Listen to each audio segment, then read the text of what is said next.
Hi, everybody, and welcome to another episode of Space Snacks. And today I'm with James Falletti. And James, how are you doing today? I'm amazing. How are you? Oh, I'm doing great. It's so great to connect with you.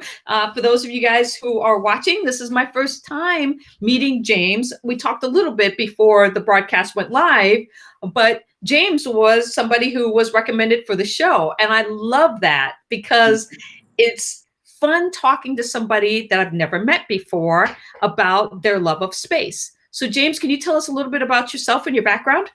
Absolutely. First of all, thanks so much for having me on here. This is totally cool and exciting. Yay. Food, space, what else can you have, Right.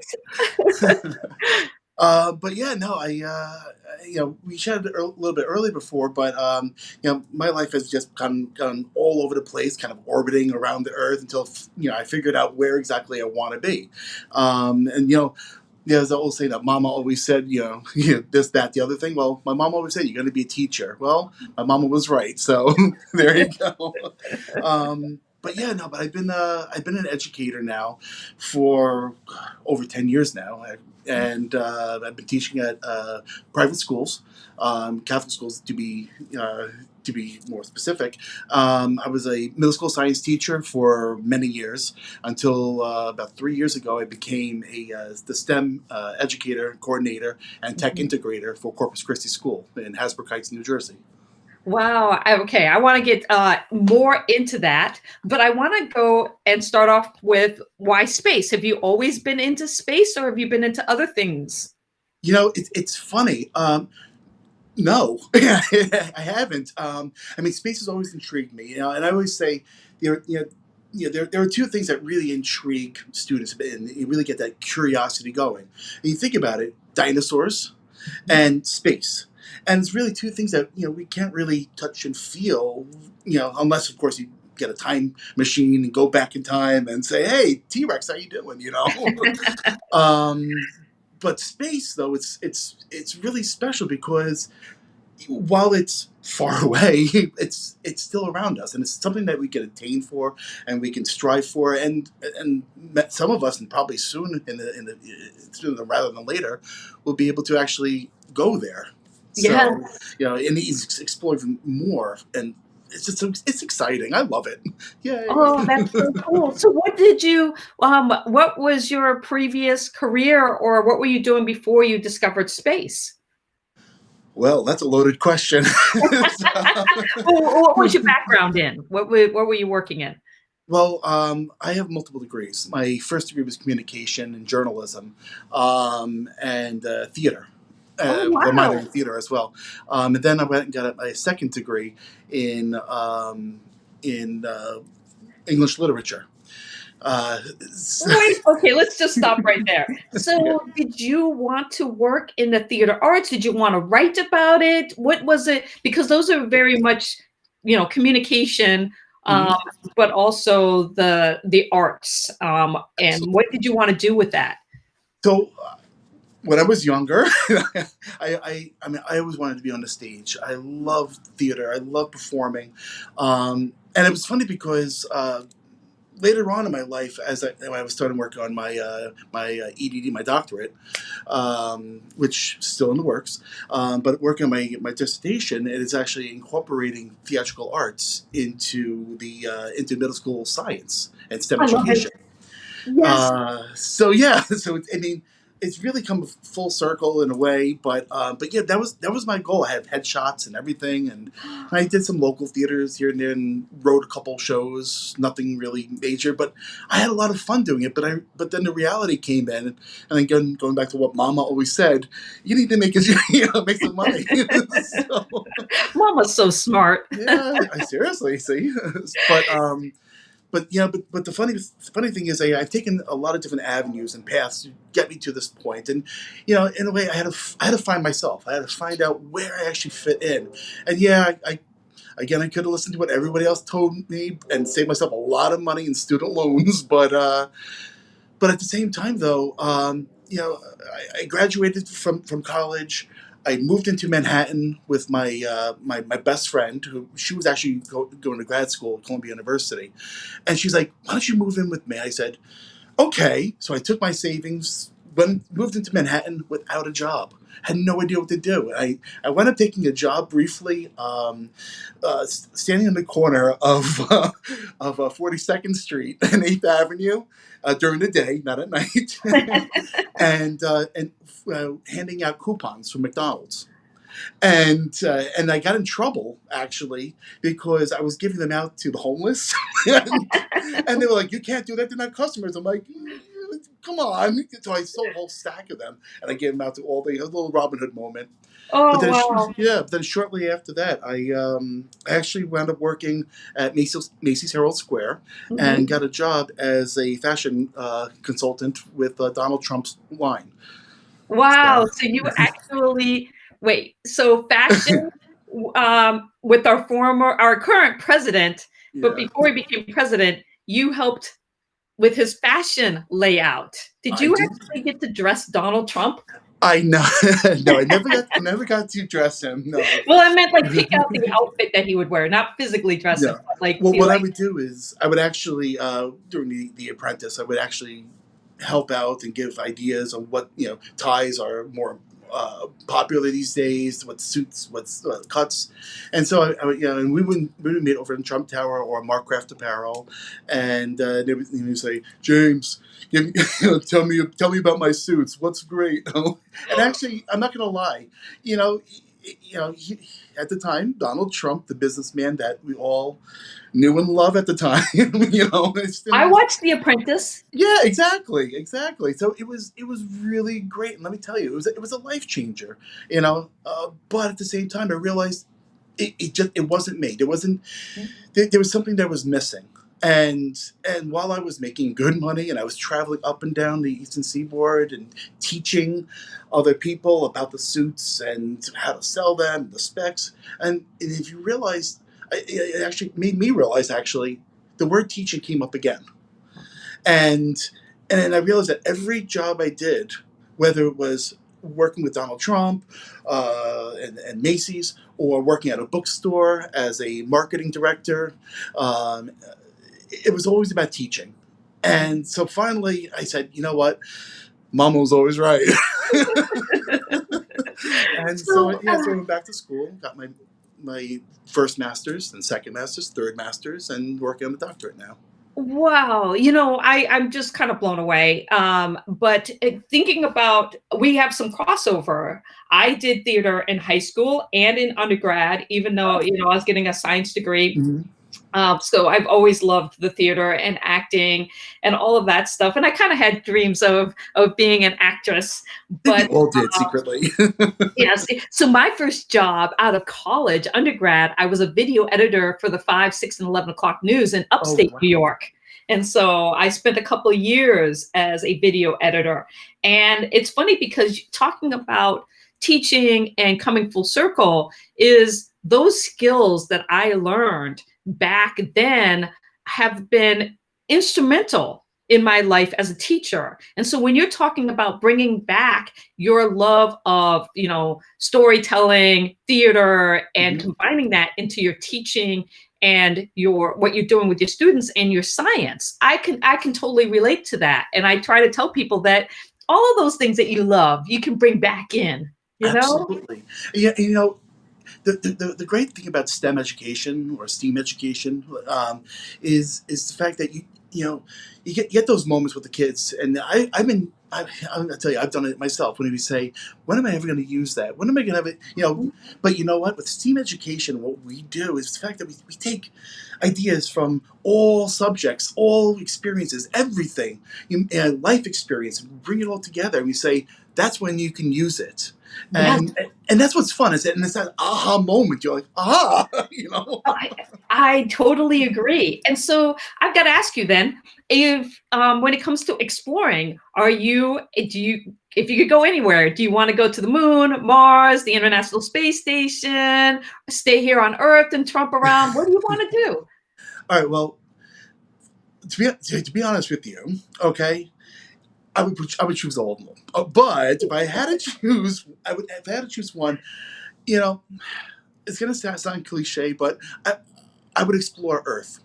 All Mhm. right. Um, my background and my passion has always been in life sciences and biology. Um, and it actually kind of stemmed from my dad. It's going to sound weird, but my dad, my grandfather, uncles, they were all butchers and very skilled butchers. Mhm. And I kind of broke the mold when, when I decided to go my own path.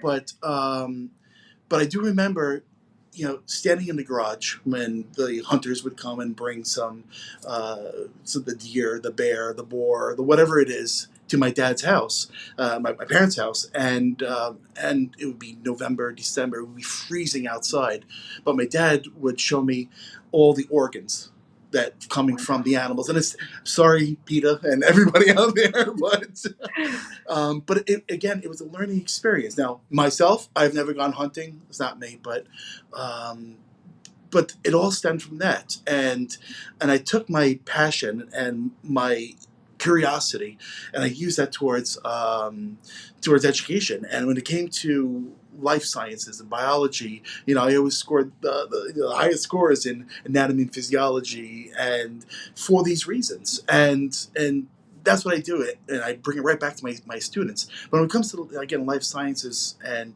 biology and stuff like that, um, it's a passion, and I try to find a way to merge both space education and eco sustainability together, and that's what I'm Yeah. doing actually currently at Corpus Christi School, and that's why I say if I could focus more on the Earth and figure out what we're doing wrong and how we can do it right to the future, so when we hit that reset button, when we go to the moon or colonize on Mars or wherever we're going, we could say, what did we do wrong? What can we do right moving forward? I love that. And because I'm more not the biology side, but the rock side as a Mhm.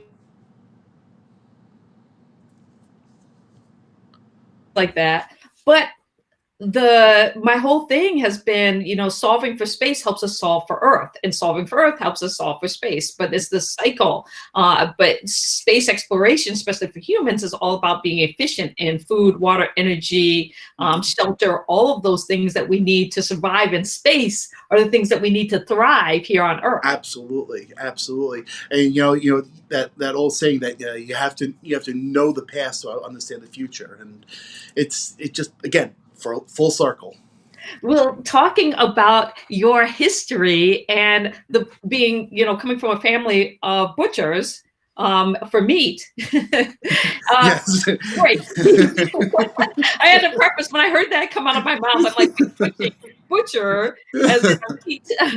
um, Food Yeah. must have been a big part of your family and your upbringing. And I always say that we'd have a much more appreciation for our food when we actually harvest it or have to, butcher the meat or something for that life that we're eating. And so, how did that influence you and your love of food? Well, I didn't get this body for nothing, first of all, and it's not just quarantine. I can't blame it on that. So, but growing up in an Italian household in New York, my family we love to eat, um, and it's funny because a lot of times you would think stereotypically the mom would be in the kitchen, but no, that's not the case. Both my parents cooked, and it wasn't just grilling, or it was experimenting and having fun. Actually, it's kind of funny you brought that up too, because not too long ago you had a conversation with Ron Sparkman, Yes, and you were talking about the omelet and yes. the cast iron skillet, right? Mhm. And I gotta say, what I loved about that is because you guys referred to it as an experiment, and that's what cooking is. It's science wrapped in deliciousness.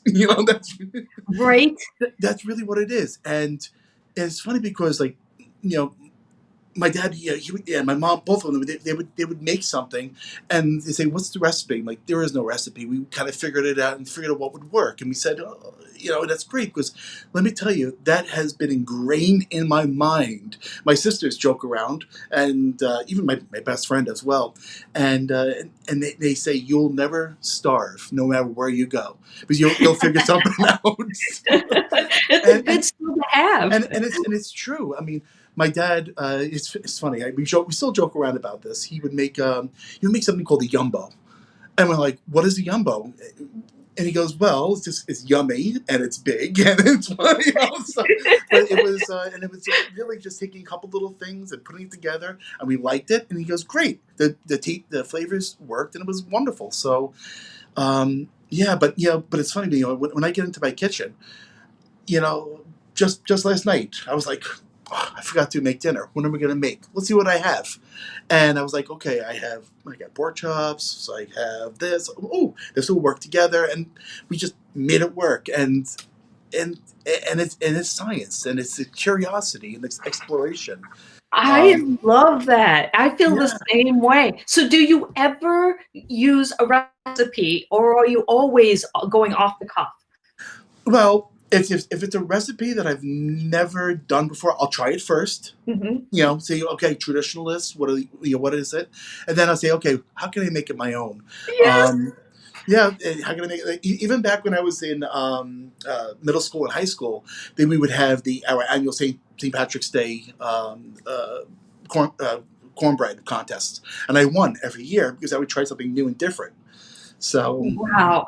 yeah, I'm an experimental cook myself. I love to dabble. I rarely use a recipe unless it's just to there you give go. me that base, that idea of how Exactly. to kind of throw some stuff together. But then Yeah. I completely dabble from there. Yeah, and the best part also is, it's behind me, the map and everything. But I love to travel, and last summer I had the a great opportunity to work in China for over 2 months, and with a whole bunch of really great educators that you probably know, Debbie Reynolds and Ashley and all that, and they're just the inspiration I get from the network that I have around me, and Facebook and Twitter, and it's infectious, really is. But while I was there, we came we actually came up with a term called gastrointernationalis,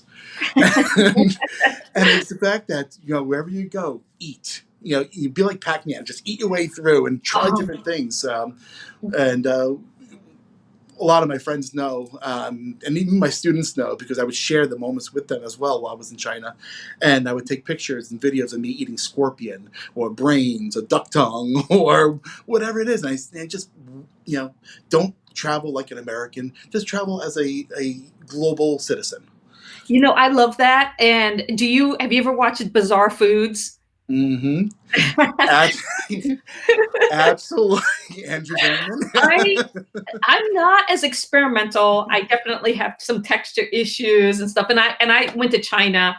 I tried a few things that were to push myself. Like you said, when I travel, I try to push myself out of my comfort zone. It doesn't come natural to me, but when I travel with my best friend Diana, Uh-huh. I love it because she's like you, and I can always be like, "Ooh, try this," like, Now, and can you imagine if you, me, and Diana traveled together? Oh, forget about we got a it. show right there, our own travel cooking show, and talking. And you might not know this, but I did a 4-month Mars simulation on this in a habitat called High Seas. You can just see the picture of it right there. The habitat is Okay. that red thing. And so I lived in that habitat for 4 months. Oh But my. this is the kicker. It was funded by NASA to Mhm. investigate food strategies for long duration space flight. Sign me up. Yes, right? Right. Wow. A friend of mine, I didn't even know about it. A friend of mine was like, NASA's looking for people to live in a Mars simulation for 4 months to investigate food. And they're like, you love food and space, you should sign up. And I'm like, is this like not a dream come I true? know, seriously. Right. And I don't even know where my cookbook is. Let me grab it. Oh, I wrote a Meals for Mars cookbook as a oh, result I of love that. it. Yeah. I gotta get my hands on that. The culinary experience of just I love getting things that we do and take for granted, like being in the kitchen and getting students to understand, no, that's science. Or if they love music and be like, no, there's science and math in that, there's Absolutely. technology, to see the STEAM in everything around them. Hmm. It's so Star Wars. It is, isn't it? Oh, I've got so many questions for you, but I want to bring back, I want to talk about your space aha moment and you winning the Right Stuff Award. Can you Oh, talk us through what that was and how that experience changed you and your outlook on space? I'm going to disappear and I'm going to bring up a photo. oh, okay. Let's see what we got here. Oh, look at that handsome devil. So that was back in 2017, actually, when I was at the HESA, Honeywell Educators Space, and in 2017. And let me tell you, first of all, the experience opened my eyes into possibility and potential for so many different things. Like I said before that, I was mainly life science and earth science and the biologies. And while I loved and appreciated space sciences, this was still pretty new for me. Um, but going there and meeting all these space junkies, it was amazing and it was wonderful. And let me tell you, the word infectious, encapsulates it in a great nutshell. But while I was there, we heard about this Right Stuff Award, and there were so many great and talented teachers out there. I had no idea that I would even be, up for this. And when they called my name, I I was in shock. I was in awe. My friend Don was like, "What did you do? Bribe him?" Yeah, hi Don, by the way. But it was a moment, and it was an aha moment. It was my my platform to Yeah. bring me into a new destination, and spark that love and that passion for space education. Um, you know, we have the new mission, coming up, the Artemis, with the moon, and that's my Artemis moment, if you want to call Oh, it. It's where can we go from there, and it's actually currently hanging in my classroom, so my students can see it every day. So when they I first walk in love and that. out, it's Oh, there, and and I love it when I get the kindergartners, especially when they come in, because I have K through 8 actually, and I love when they come in and I show them around. They're like, "What's that?" And I tell them the story about me going to a space camp and winning this and telling them why, and they're like, "Whoa!" I said, "Yeah, you guys can do it too." And so at the end of the year, I started making little awards, little medals oh, for my kindergartners, and I take pictures of them in spacesuits as well. Fortunately, it didn't happen this year, but I'm going to make up for it. I promise. that is So so great. I love everything about that story, yeah, and just how little. And that this is one of the things because I talk to people about professional development, especially for teachers, K all the way up through community college. Because I'm being a community college professor, I'm like include us. And how those experiences can be life changing. Because a absolutely, lot of times people are like, well, why do teachers need these kinds of things? And they don't understand how just one event can change your absolutely. whole outlook in the classroom and what you do with your students. Exactly, and when I take that a step further is in how it affects your own students also. Mhm. After that event, I was blessed to have been included in a bunch of newspaper articles and interviews. The governor called me from New Jersey. I had state assemblymen, congressmen send me proclamation about this, and it was just like, oh my god, all this from a moment. Right. And again, it opened up so many possibilities, so many doors. um That's what students don't get a lot of times. And mhm, I one of my talks that I give often is the science of opportunity and mhm, how one opportunity has a ripple effect that you can't predict. Absolutely. And that ripple effect leads to more opportunities, which leads to more Hmm. opportunities. And trying to get students to understand that is fun It because is. it changes their lives and the way that they It think really, about things. really, it really does. I think back to my own high school days, and I say I wish I had as many teachers. Now, don't get me wrong, I had some amazing teachers. My music teacher, Mark Green, my biology teacher, Mr. Benisi. I mean, we had some really amazing teachers who inspired, but they never had these opportunities like we have today. And I say that if you're a teacher, an educator, administrator, whatever, today, there are so many more opportunities. And I say if you don't jump on these opportunities, it is a loss, it is missed opportunities. I feel the same way. Yeah. Everybody who knows me knows I'm an opportunity junkie. I Yeah. remember as a kid, so my dad would always say he was worried about me because I was like always eclectic, chasing things, and he would be like, "Master of what is it? Jack of all, Trades.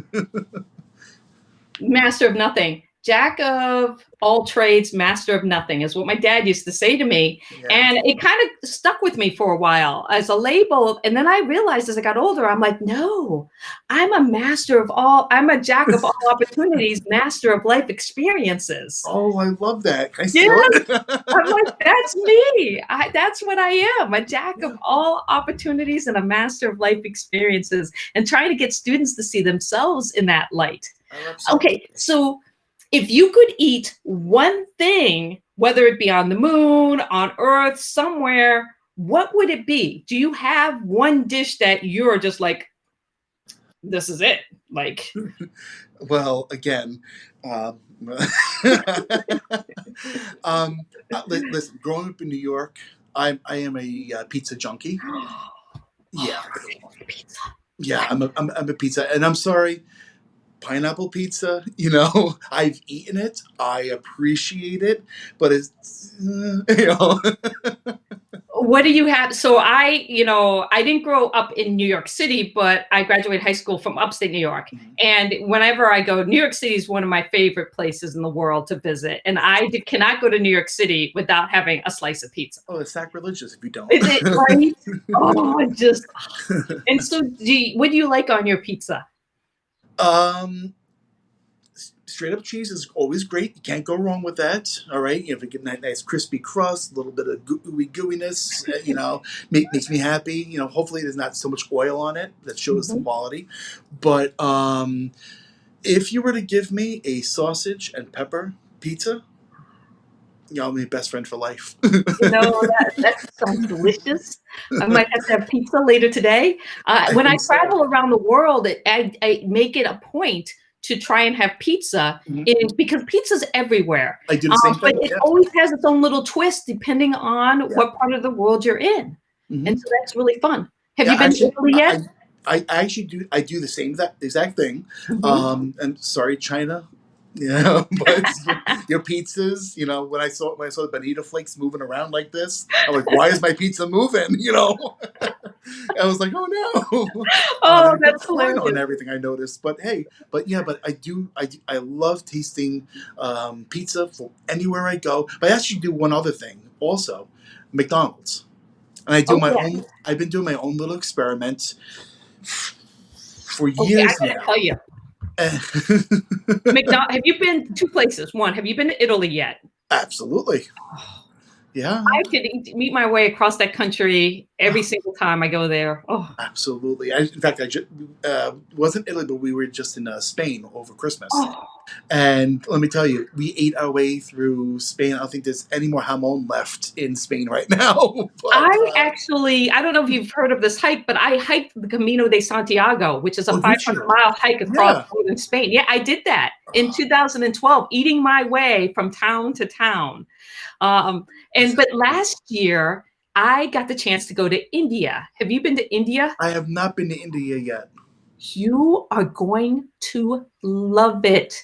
It's a culinary masterpiece that I had no idea. So And I I love gotta tell Indian you, food, Italy was so always number one for me culinary. India's coming in a close second to Italy. interesting. Interesting. And McDonald's, they have this cheese, Uh, paneer cheese, oh and yeah, they do this McPaneer. yeah, It was fantastic. Imagine a chunk of cheese, yeah. almost like the filet of fish, but it's nothing but cheese, and it's breaded and fried, and then it just Oh yum. my God, I haven't even had breakfast yet. So It's so definitely put that on your culinary list. absolutely, absolutely. You know, James, it's not surprisingly, we're out of time. It's already been a Is half it hour. really? I Oh, know. And there's so much more that I could just continue talking to let's you have a about. part two. Actually, I do believe in having guests back. And Okay. so that's one of the things that I want to do because, and not only that, I'm going to next time I'm in your region, I am Mhm. totally going, we're going eating together. Absolutely, And if you're ever absolutely. in Phoenix, you've got, look me up because I will take you on a Southwest culinary tour. Oh, look out, Phoenix. So a couple of people who tuned in, Anne Elizabeth Taylor, she was asking about the cookbook. Actually, I have something for David. I have a recipe challenge right now, and you can win my cookbook by submitting recipe to my Meals for Earth. So I'm going to send that to you. I will post it in the chat later on. So, Anne, you can check that out and submit a recipe. Everybody's a winner. So if you submit something, you get a Meals from Mars patch, but you can also win the digital version. And then the top recipes win the signed copy of this book. Also, David Lockett. Thanks, David, for joining in. Hi, And David. those of you guys that tuned in, I'm going to pick one of you to be a lucky recipe postcard winner. And I will mail that to you.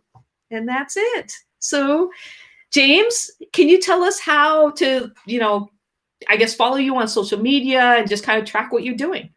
Yeah. Well, most of my friends know me on Facebook, but I do have a Twitter handle. It's at James Falletti. Very simple, 2 L's, 2 T's, and yeah. So shoot me an email, Twitter, whatever you want. I'm around.